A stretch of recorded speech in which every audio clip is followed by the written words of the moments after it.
everyone, welcome back to Show Me How to Win. We're visiting PAX Unplugged and we are checking out Everdell and the Everdell expansion Pearlbrook. We are visiting Brenna. She's the brand manager of Starling Games.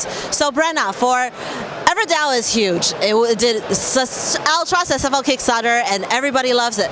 But for the folks who haven't played it yet, give us a little background on the theme and how to play. Yeah, so Everdell is a worker placement tableau building game. The object of the game is you are building a tableau in front of you, which is your city, and you're trying to fill it with different constructions and critters that are going to get you resources and hopefully points at the end of the game. The game's played over the course of 4 seasons, so you're trying to get all this done before you get to winter when you have to hibernate and retire for the year. So I played this. I played the base game before. Basically, you have a hand of cards, and you really have to work with what you got.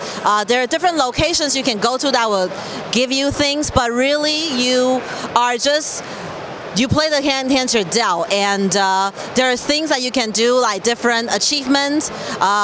You can decide. Actually, this game is actually the unique part is you decide when you roll over the season, and so I can be in summer while you're still in spring, right? Yeah, that's exactly right. So players are moving asynchronously. They may be in different seasons at the same time. They may even end at the same time. But it's nice because a lot of the games make when somebody passes, you have to wait for everybody to pass.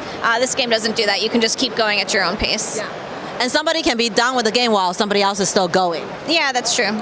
Okay, so general strategy. What are some of the things that you advise you will get a beginner to this game? So something that I always tell people, especially new players or when I'm teaching the game, is to go after green production cards. These cards are basically your engine builder. They're going to do the most work for you over the course of the game and keep resources coming into your city. So I have a few of my favorites here. There's like the resin refinery, that will generate resin for you. There's also another card, the mine, which will generate pebbles for you. The farm, interestingly, the farm was the first card that was designed in Everdell, and it has not changed since it was first designed. There's also the most, in terms of the number of cards in the game, there's more of the farm than anything else, so that's a really good one. And also, basically, if you open with some of these green cards, that'll play them and I'll let that dictate your strategy? Yeah, definitely. Or at least like maybe for the first couple seasons, just so I get the wealth of resources that I want. There's also this card that I love, the chip sweep, and this just lets you activate your production cards again and again. So you can make a really efficient engine that way. But what if you're dealt a hand of cards that you just don't like? What can you do? So with that, there's lots of ways that you can mitigate what you have. There's a card called the Peddler, which is actually out here, who will let you trade resources. So if you don't like what you have, you can trade it. There's cards that will let you either gain resources or cards after every time you play a card. That's a way that you can start building some momentum. And then if you really hate your hand, there's always a Haven where you can just dump your hand. Yeah. And there's another card called the Post Office, which is a location card that you can visit, and that will let you not only dump your hand, but then refill it.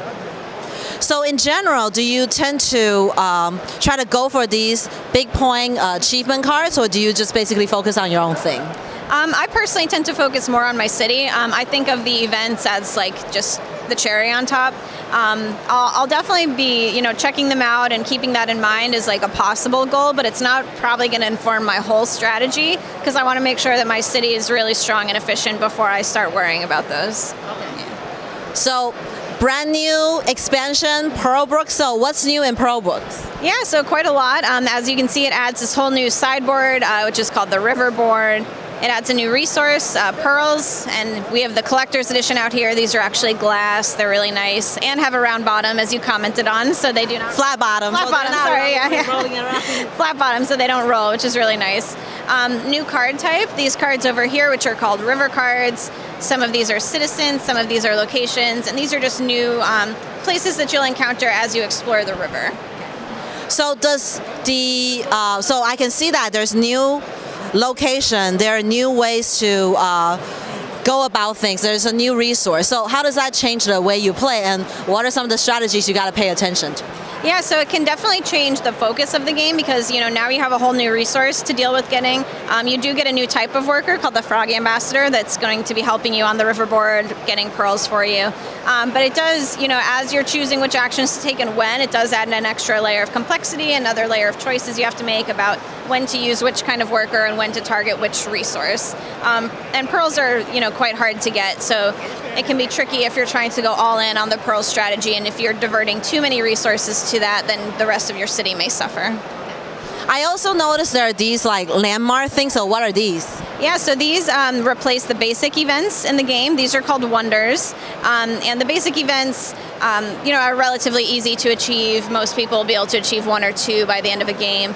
These are much harder to achieve, but they're also worth many more points. The most valuable one is worth 25, which is, could be quite a lot in the grand scheme of things. But you also have to be careful with that because they are so hard to achieve that if you go too all in on that strategy, then all you're doing is just like cycling resources in and out. You're not actually building up your city. So I think the best way to do it is get your city running really efficiently, make it do the work for you, and then you can divert those resources to the wonders. So even though there are new stuff to do, but in general, you still want to make sure your city is strong. Don't be distracted by the shiny thing that has a lot of points, because other people might be generating points just like if they do really well in their engine, right? Yeah, absolutely. I think the city is really like the core of Everdell, and even the expansion adds quite a lot of things. It doesn't really interfere with that still being the core and the main point generator. Yeah. Cool. Now, is there a particular card in the whole game that you really like? You see it, you want to play it? Definitely. My favorite card is the Judge right here. Whenever you play a critter construction card, you can replace one resource with one of any other resource. So I love cards like this that just give you a ton of flexibility because you can get creative with which resources you're using, and especially when you combo him with the Courthouse, another one of my favorite cards. Gain 1 twig, resin, or pebble after you play a construction. They just feed off of each other. It's great. So Judge and Courthouse, your favorite combination? Definitely. Well, thank you, Brenna, so much for showing me how to play, how to win at Everdell, and thank you guys for watching.